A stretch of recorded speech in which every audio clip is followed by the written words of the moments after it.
Amém? Podem se assentar. Eu queria falar porque nós vamos ter nas próximas quinta-feiras, 7 quinta-feiras, sobre esse tema de o Filho do Homem, fugiu a palavra, resgatando os perdidos.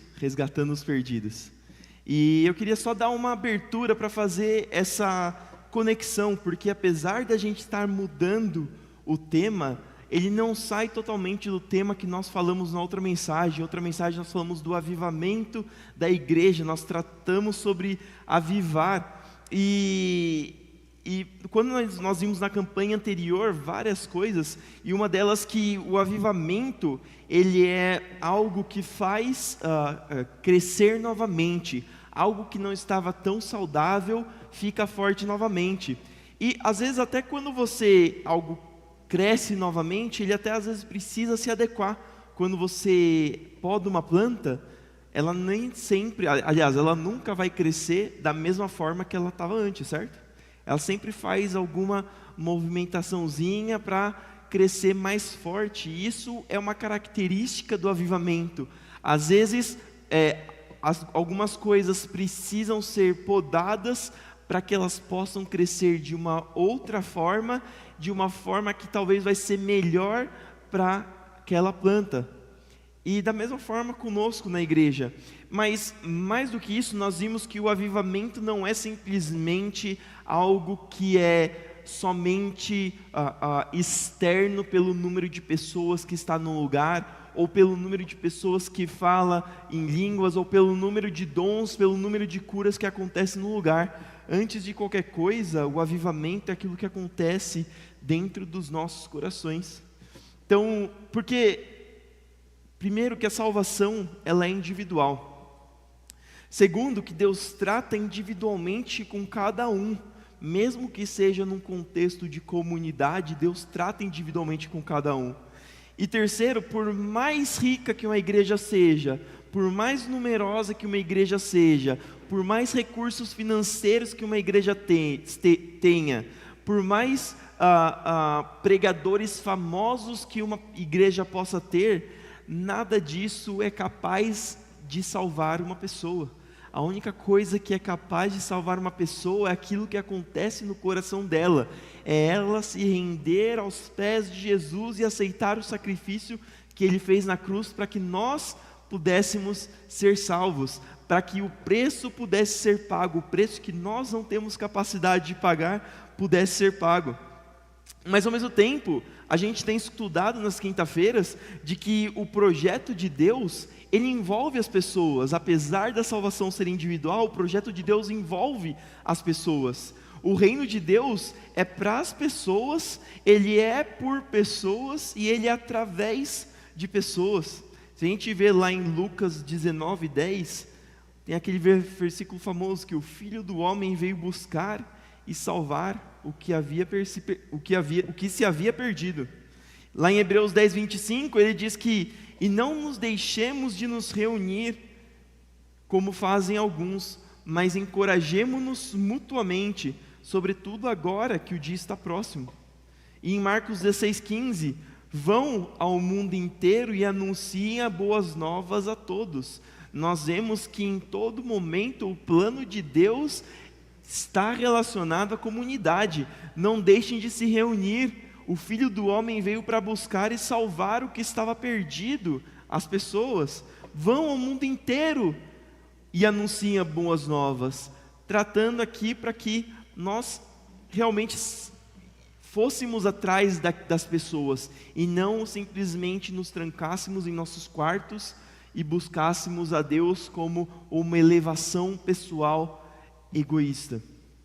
E eu queria dar, acho que 4 características aqui do porquê que nós devemos ir atrás das pessoas, do porquê nós temos que estar preocupados com o resgate aos que estão perdidos. Primeiro, a primeira coisa, que é uma característica que une as duas campanhas, é que o avivamento, ele é o preparo. E depois do avivamento, depois do preparo, vem o propósito. Lá em João 20, 21 e o 22, vai dizer o seguinte: assim como o Pai me enviou, eu os envio. Então soprou sobre eles e disse: recebam o Espírito Santo. Esse é o trecho em que Jesus ressuscitou. Jesus se encontra com os discípulos dele e ele fala que assim como o Pai me enviou, eu os envio, está dando as instruções finais. E então soprou sobre eles e digam: recebam o Espírito Santo. Sempre que a gente vai fazer alguma missão importante, ela precisa de algum preparo, certo? Se a gente vai iniciar qualquer trabalho, a gente precisa ou ter estudado o que a gente precisa para completar esse trabalho, ou a gente precisa no próprio trabalho receber um treinamento para que a gente saiba como realizar esse trabalho, certo? Se você vai receber talvez a sua família na sua casa para um almoço ou para um jantar, dificilmente você vai ter recursos suficientes para cozinhar esse jantar, dependendo do número de pessoas que vai. Se for 20 pessoas, você teria hoje na sua casa comida suficiente para cozinhar para 20 pessoas? Então, ele requer que você tenha um preparo, requer que você vá no mercado, que você compre e prepare de antemão aquilo que você precisa. E, da mesma forma, se a gente vai cumprir a missão mais importante que nos foi dada pelo Criador do Universo, não vai ser diferente. Deus também nos prepara para que a gente possa cumprir essa missão. E esse versículo, ele mostra Jesus terminando o preparo dos discípulos. Jesus veio e ele serviu de exemplo para os discípulos, andou com os discípulos, mostrou como que uma pessoa santa, separada por Deus e da forma que Deus deveria agir. Ele ensinou os segredos do reino para esses discípulos, ele caminhou com esses discípulos lado a lado, ele enviou os discípulos para que eles pudessem cumprir aquilo que foram ensinados para eles, para que eles fossem, no caso do mandamento de Jesus, 2 a 2, para que eles fossem pregando as boas novas. E no fim das contas, nesse versículo, ele faz o último preparo. Ele vai, sopra sobre eles e dá o Espírito Santo para que complete aquilo que não tinha, talvez faltado. Eu não gosto de utilizar a palavra faltado, porque dá a impressão que Jesus não foi perfeito no seu agir. Mas não é isso, porque ele disse que ele daria o Espírito Santo para lembrar daquilo que eles aprenderam e para que guiasse conforme eles precisassem. Então, quando eu digo faltar, não é que a obra de Jesus foi imperfeita, mas sim que ainda eles precisavam de uma ajudinha a mais para completar a missão que Jesus nos dava. E nós vemos isso conosco também. A Bíblia diz que nós recebemos também o Espírito Santo para nos guiar na nossa jornada. E a Bíblia, em todo momento, ela fala que o avivamento, ele precede uma missão. Então, quando nós vemos lá em Atos 2, quando as pessoas começam a ser batizadas com o Espírito Santo, elas assim o fazem para que elas pudessem começar a sua jornada com Cristo. Então, é Deus preparando as pessoas para essa jornada. E a campanha anterior nos levou a buscar o avivamento. E eu acho que talvez muitos de vocês, eu pelo menos senti uma mudança. Nós vimos, talvez não tão claramente, mas mesmo mudanças acontecendo na igreja. Nós vimos coisas sendo alteradas na igreja, e acho que a todo momento isso acontece, mas a gente percebe com mais clareza quando a gente busca de verdade o avivamento, quando a gente busca de verdade essas mudanças. E é interessante porque Deus, Ele acendeu o fogo em nós, e não é só para aquecer a nossa alma fria, mas para servir de luz para guiar aqueles que estão perdidos, aqueles que precisam encontrar o caminho. Porque se o Espírito Santo reacendeu a chama que estava em você, ou talvez fortaleceu, talvez a chama não estava apagada, mas talvez ele deu aquele gás, é para que os outros vissem essa luz. Porque o propósito do avivamento é a expansão do reino de Deus. O propósito de Deus nos ter colocado aqui não é simplesmente o conforto espiritual, não é você chegar na sua casa e falar: agora eu sou santo, agora eu sou separado, agora eu estou certinho na igreja. Não, o Espírito Santo, ele acende em nós para que nós possamos ir lá fora, brilhar e guiar aqueles que estão precisando serem guiados. O avivamento sem missão é emoção. Mas o avivamento com uma missão, ele traz transformação. O avivamento sem missão, ele é só emoção, mas o avivamento com missão, com propósito, ele traz transformação. O segundo ponto é que o coração de Deus sempre foi no intuito de resgatar, sempre foi resgatar o propósito de Deus. Lá em João 20, 21, que a gente leu, diz que assim como o Pai me enviou, o Pai enviou a Jesus. É interessante porque desde o Éden, quando Adão se escondeu depois de pecar de Deus, Deus foi atrás de Adão. Deus disse: Adão, onde você está? Adão e Eva tinham se escondido por conta do erro que eles tinham cometido. Deus desceu e falou: Adão, onde você está? Significa que Deus não sabia onde ele estava? Ele sabia onde ele estava, mas Deus estava indo atrás para procurar. Deus colocou Adão e Eva no jardim e deu uma instrução simples. Ele falou: vocês podem comer de tudo que existe, vocês podem fazer tudo o que vocês imaginarem, só não façam uma única coisa. E o que eles fizeram? Essa única coisa que Deus disse para eles não fazerem. Mas ele não disse só não façam, ele falou: porque o dia que vocês fizerem isso, vocês certamente morrerão. Ele não deu uma tarefa impossível para Adão e Eva, ele não deu uma tarefa que era absurda. Pelo contrário, teoricamente era fácil, eles tinham um mundo inteiro, eles tinham uma infinidade de possibilidades e uma única coisa eles não podiam fazer, que ia afrontar. E essa consequência dessa única coisa que eles não podiam fazer seria a morte. Se você parar para pensar, Deus tinha todo o direito de acabar com Adão e Eva naquele momento, certo? O homem feito de pó, o homem feito de barro, aquele barrinho, foi e desafiou o Deus Todo-Poderoso, Criador de tudo que existe, de tudo que há, inclusive estrelas, céus, universo, todas as leis da física. E o barrinho foi e desafiou a única lei que Deus fez.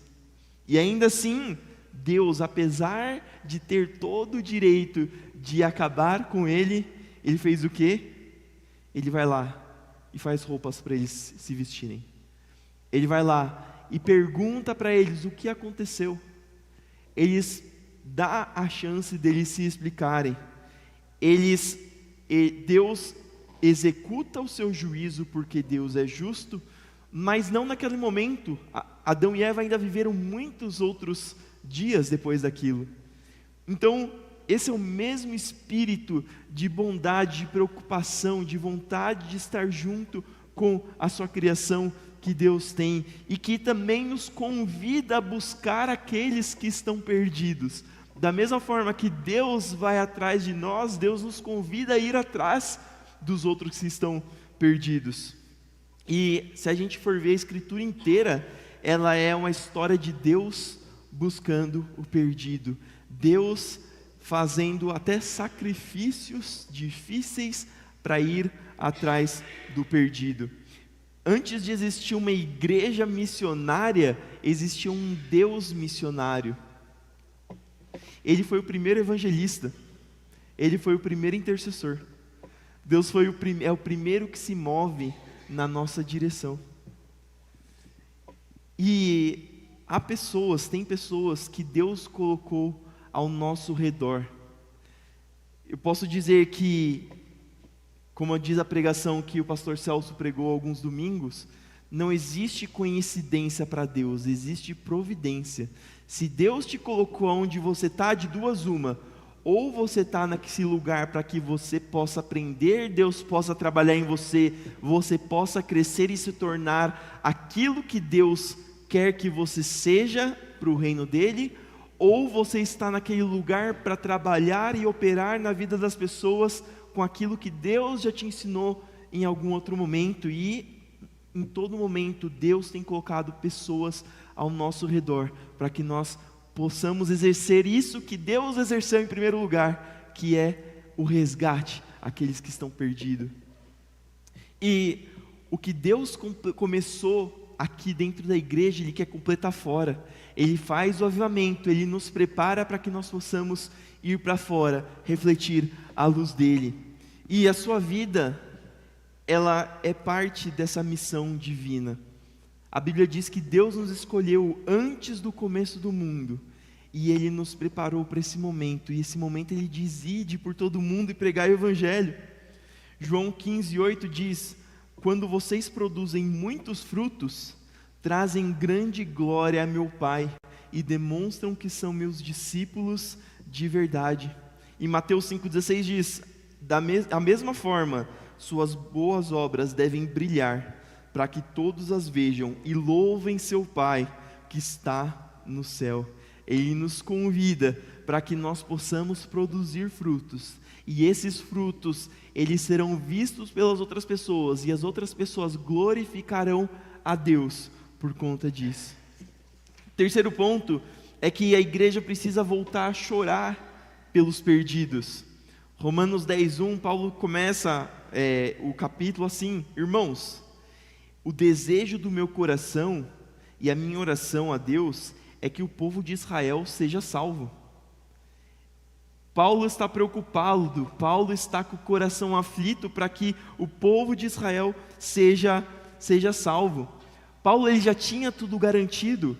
Ele era um judeu que conhecia de Bíblia, ele tinha sido salvo por Deus, ele viu a Jesus, ele recebeu a salvação.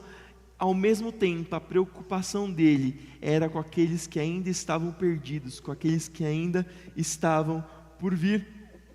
E talvez o maior sinal de frieza espiritual nossa não é necessariamente a falta de dons, não é a falta de milagres, não é a falta de pessoas, talvez seja a falta de lágrimas por aqueles que estão perdidos.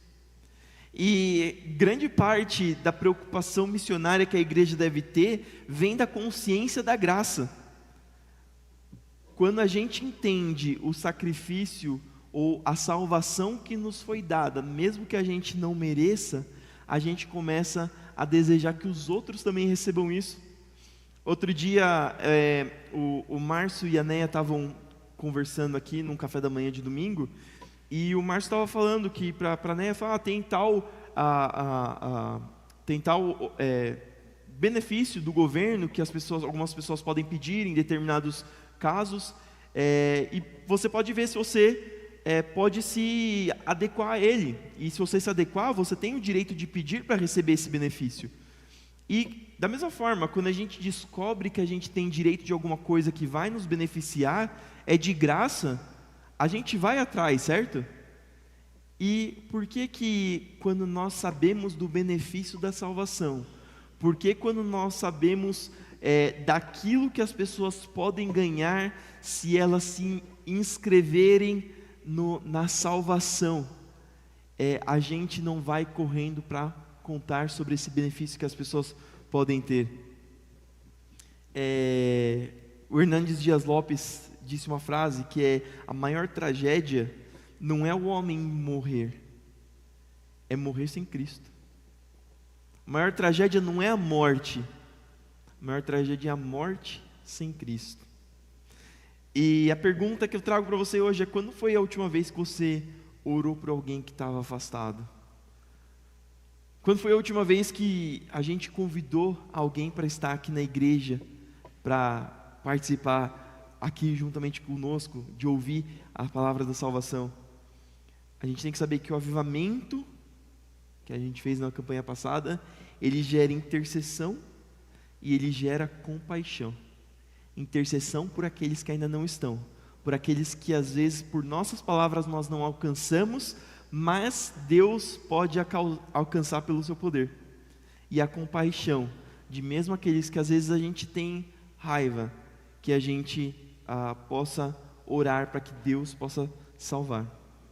E por fim, o último ponto, esse é o tempo do resgate. Hoje é o tempo do resgate. E aqui vai entrar de encontro com o que a irmã Maria falou. Apocalipse 3, 20 e 21 diz o seguinte: preste atenção, eu estou à porta e bato. Se você ouvir a minha voz e abrir a porta, entrarei e juntos faremos uma refeição como amigos. O vitorioso se assentará comigo em meu trono, assim como eu fui vitorioso e me sentei com meu Pai em seu trono. E aqui esse versículo está dizendo que a porta ainda está aberta. A porta ainda há chance para aqueles que estão perdidos. A porta da graça de receber a salvação ainda está aberta. E Deus quer nos usar como igrejas para que a gente possa avisar para as pessoas: olha, a porta ainda está aberta, ainda dá tempo de comprar azeite, ainda dá tempo de você ir e comprar o azeite.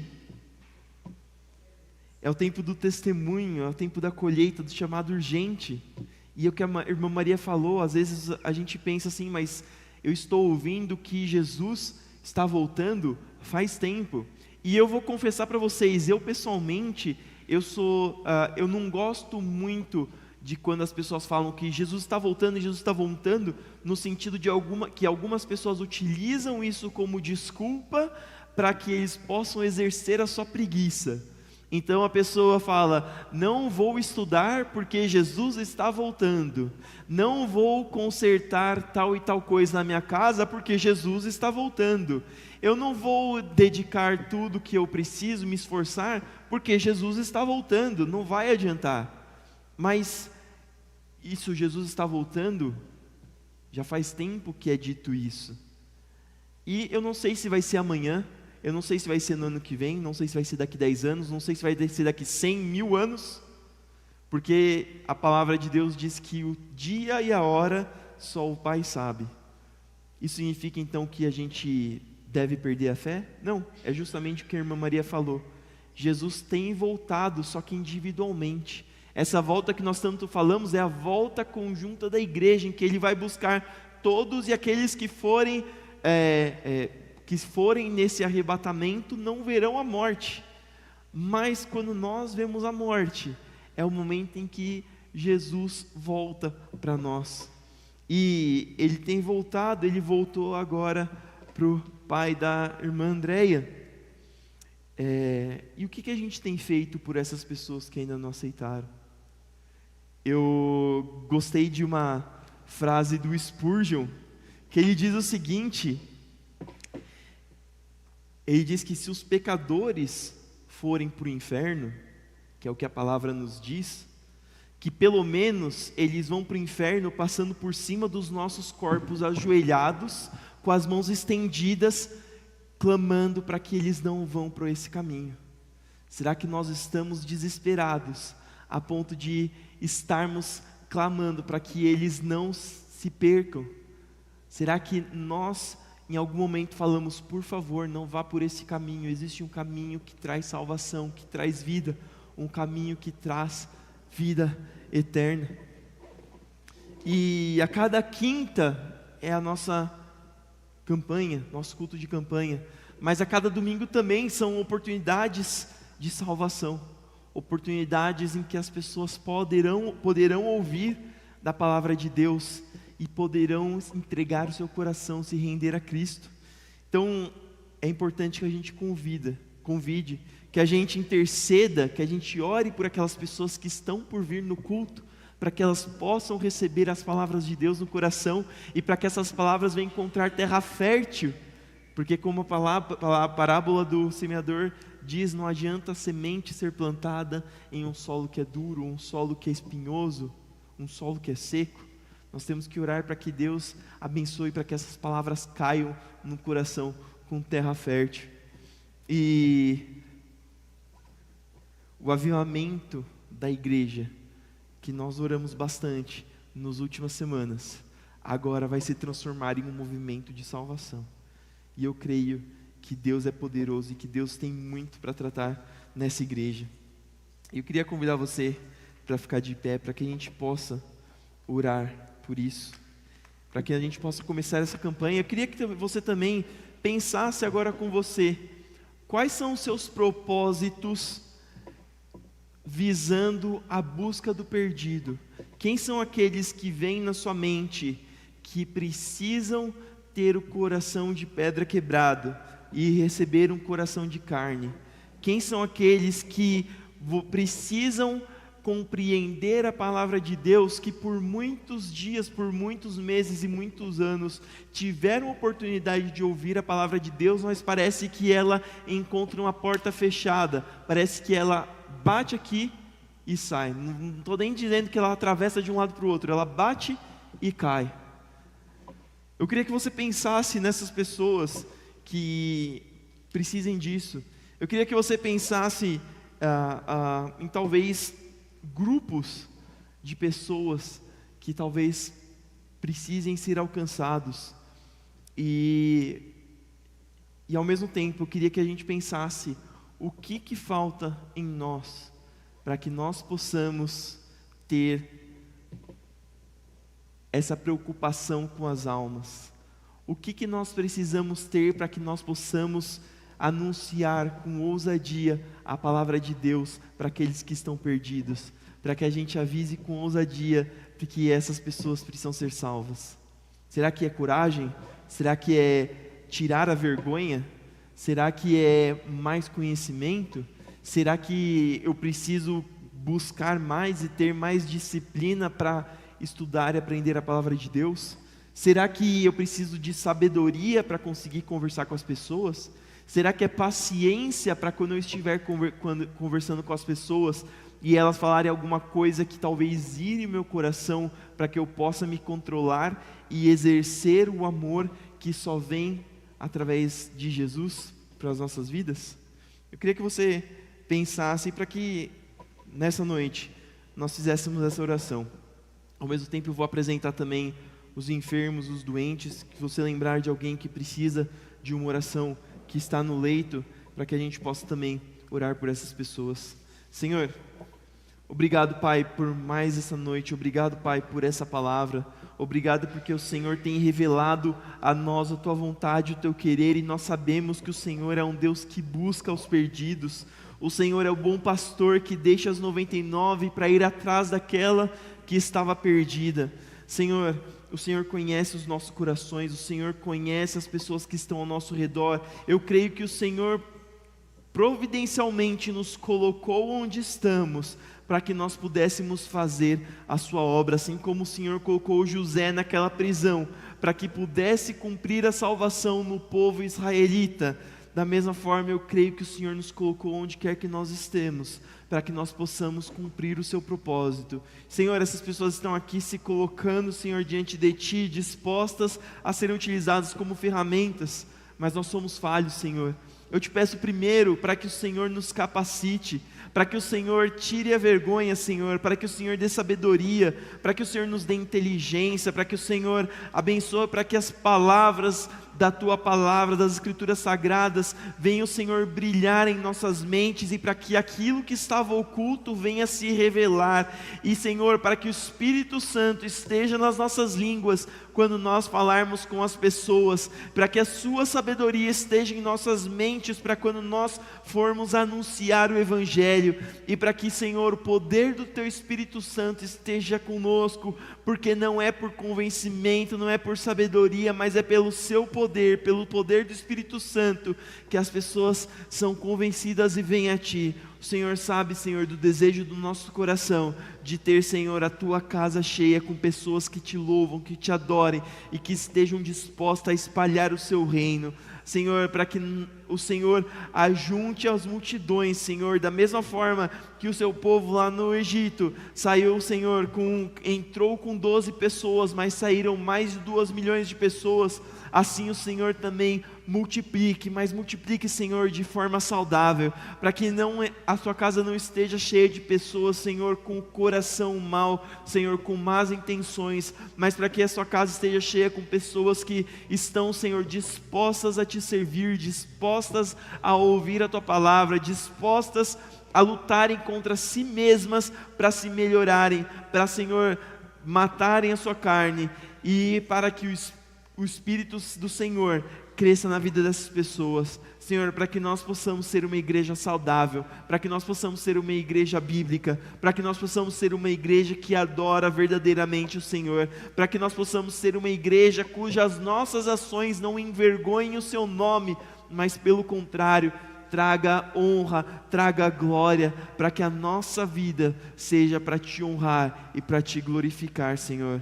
Senhor, abençoa aqueles que estão, Senhor, com necessidade, aqueles que estão, Senhor, com enfermidade, seja, Senhor, enfermidade física, seja enfermidade na alma, Senhor, seja, Senhor, enfermidade em relacionamentos, seja, Senhor, uma enfermidade que talvez seja conhecida ou mesmo não conhecida. Eu venho te pedir porque o Senhor é o médico dos médicos, o Senhor é aquele que tem poder para curar, o Senhor é aquele que tem poder para juntar novamente, aquele que tem o poder de remendar, e não um remendo que vai ficar, Senhor, à mostra, mas um remendo que vai ser feito como um novo, parecendo que nunca foi quebrado, Senhor. Eu te peço para que o Senhor vá podando as nossas vidas, para que nós possamos crescer e frutificar da forma que o Senhor tem para as nossas vidas. Senhor, abençoa para que aqueles que estão no hospital, Senhor, abençoa aqueles que estão, Senhor, em suas casas, mas estão doentes, abençoa aqueles que estão, Senhor, trabalhando, para que o Senhor proteja, guarde de sabedoria aonde quer que eles estejam. Senhor, eu te peço para que o Senhor faça a tua igreja crescer, faça a sua obra aqui nessa casa, Pai. Nós estamos aqui te pedindo por isso, Senhor. Isso que eu te peço e te agradeço. Em nome de Jesus. Amém.